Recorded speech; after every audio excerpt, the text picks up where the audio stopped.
অনেকে কোশ্চেন করেন যে একটা ব্রেকআপের পরে বা ডিভোর্সের পরে আসলে কতদিন পরে আর একটা মেয়ের বা একটা ছেলের হচ্ছে নেক্সট রিলেশনশিপে যাওয়া উচিত বা ম্যারি করা উচিত। ইসলামিক অ্যাসপেক্ট থেকে তো এটা ডিফাইন্ড একটা টাইম লাইন দেওয়া আছে, যেটা হচ্ছে ডিভোর্স প্রসেস এবং ইদ্যুৎ পিরিয়ড মিলে হচ্ছে টোটাল হচ্ছে 4 মান্থস মেনদের জন্য, এবং হচ্ছে যে মেনদের ধরেন 3 মান্থের যে ইদ্যুৎ পিরিয়ডটা পার করতে বলা হয়, এবং যদিও বা মেনদের জন্য এরকম কোনো টাইম ফিক্স নাই। তো এটা আমার কাছে মনে হয়েছে যে একটা জেনেরিক টাইমলাইন দেয়া, এবং আল্লাহ আসলে মানুষকে এই টাইমটা দিয়েছেন অনেকগুলো বিষয়ের কারণেই হয়তো। সেটা হচ্ছে যে তাদের যে ইমোশনাল ডিটাচমেন্ট দরকার হয়, তারপরে হচ্ছে একটা মেয়ের ক্ষেত্রে হচ্ছে তাদের চাইল্ড বেয়ারিংয়ের যে বিষয়টা থাকে, হচ্ছে তাদের ক্লিনজিংয়ের একটা বিষয় থাকে। নাও এই 4 মাস এটা কিন্তু আসলে যেটা আমার কাছে মনে হচ্ছে মিনিমাম একটা টাইম, ওকে, যেটা মানুষের মেয়েদেরকে পাস করতেই হয়। কিন্তু এটা ডিপেন্ড করে হচ্ছে যে আসলে পার্সন টু পার্সন, এবং আপনার রিলেশনশিপটা কেমন ছিল, কতদিন ছিল আপনার রিলেশনশিপটা। অনেকে দেখেন হয়তো হিল হতে পারে তাদের ব্রেকআপ থেকে বা ডিভোর্স থেকে হচ্ছে খুব ফাস্ট হতে পারে, অনেকের টাইম লাগে বেশি। কেউ দেখা যায় যে অনেকটা বেশি কমিটেড ছিল রিলেশনশিপটাতে, এবং সেটা ব্রেকআপ হলে তাদের this is a trauma for any one, divorce বলেন ব্রেকআপ বলেন, this is a trauma. So এটা থেকে হিল হওয়া সবাইকেই খুবই প্রয়োজন। এবং আপনার রিলেশনশিপটা কেমন ছিল, সেটা কি কোনো হেলথ রিলেশনশিপ ছিল, সেটা কি কোনো টক্সিক রিলেশনশিপ ছিল, সেটা কি কোনো নার্সিসিস্টদের সাথে রিলেশনশিপ ছিল, সেটা কতদিন লেন্থে ছিল, আপনার রিলেশনশিপটা কত লঙ্গার ছিল, ওকে, আপনি কতটা কমিটেড ছিলেন, এগুলো সব কিছু ফ্যাক্টর করে হচ্ছে আপনার হিলিংয়ের জন্য।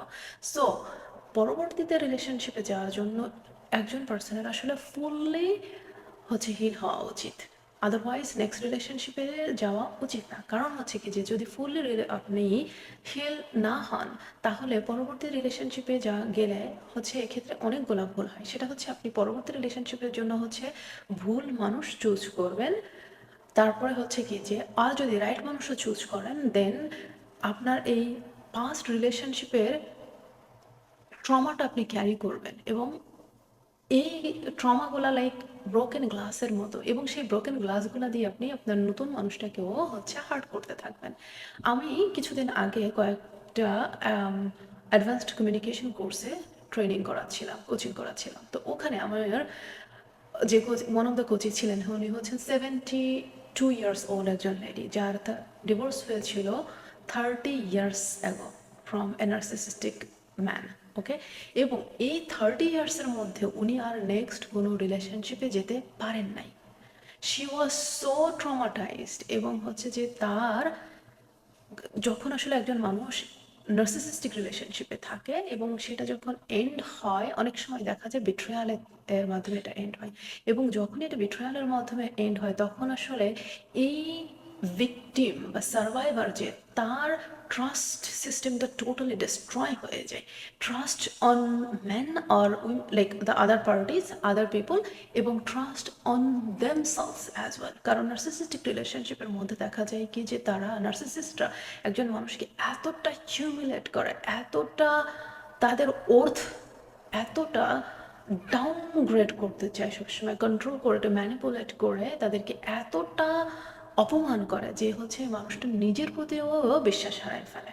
তখন আসলে তাদের পরবর্তী রিলেশনশিপে যাওয়া ইজি হয় না। এবং যদি তারা যেতেও চায়, এই যে এই ভদ্রমহিলার কথা যে বলছি, উনি এই 30 ইয়ার্সের মধ্যে উনি কিন্তু যেতে চায়নি পরবর্তী রিলেশনশিপে, তা না, উনি কিন্তু যেতে চেয়েছেন। আমাকে বলছিল, Sayeda, I wanted to trust men, I wanted to have another life partner.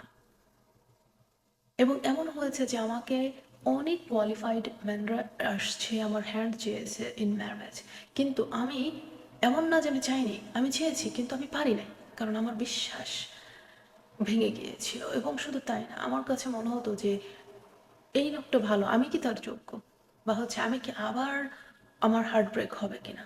So that's why I could not go for new relationship. তো দেখেন, যে মহিলা আমেরিকান, আমরা মনে করি যে আমেরিকার আজকে ধরে কালকে ছাড়ে, রাইট, এরকম করে। কিন্তু দেখেন, যখন একটা নার্সিসিস্টিক রিলেশনশিপে থাকে মানুষ এবং সেটা ব্রেক হলেও তার আসলে অভিশাপ মানুষ ক্যারি করতে থাকে, এবং এই জন্য দরকার হয় ভেরি অ্যাক্টিভ বা হচ্ছে deliberate actions to take to heal from the trauma. Same কোচিংয়েই আরেকটা কোচিং ছিল যে আমাকে ওরকম বললো যে ও হচ্ছে ওর ফার্স্ট রিলেশনশিপ থেকে ব্রেকআপের ওর মনে হয় 3 থেকে 6 মাসের মধ্যে পরবর্তী রিলেশনশিপ পেয়ে গিয়েছে, এবং পরবর্তী রিলেশনশিপে ওর যে স্পাউস ওকে যখনই হচ্ছে কোনো কথা বলতো ও মনে করতো যে হচ্ছে যে he is trying to control her. কিন্তু দেখা গিয়েছে কি আসলে এই জিনিসটা হয়েছে কি ওর প্রিভিয়াস রিলেশনশিপে এটা হয়েছিল যে ওর হাজব্যান্ড ও নার্সিসিস্ট ছিল এবং ওরকম হচ্ছে ওর সব কিছু কন্ট্রোল করতে চাইতো।